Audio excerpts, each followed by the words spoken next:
O yan o. Love ya, Mommy Lim. You like galing? May Mommy Lim. Happy Hearts Day. I love you. Love po, Mom. I love you too. Dear Mommy, thank you po for teaching us English and always being kind. Remember, na love ka po namin and ikaw po ang magaling na teacher na naging advisor ko po. Love you and happy Hearts Day po and sana po mapaiyak po kita sa message ko po and stay safe always. Hindi na natin kung maiyak ako sa message na ito ni Carmi.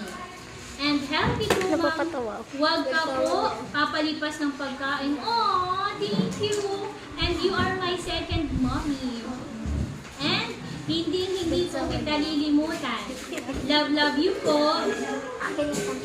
And ako na po ang hihingi ng sorry dahil na-stress po kayo dahil po sa ingay po ng mga kaklase ko. Alam niyo, the best din kayo kasi hindi kayo sobrang ingay. Though may ingay din. Pero thank you. And sa mga dumarating po sa inyo ng mga pagsubok, sana gabayan ka po ni Lord. And sana po, marami pa pong blessings ang ibigay po sa atin ni Lord. And thank you po dahil ang dami ko pong natutunan sa inyo mga subject na Math, English, wow, MAPE, AP, EBT, ESP, Filipino ay naging paborito ko pong subject dahil po sa inyong turo. Oh, ganun. Ayoko nito. Charot.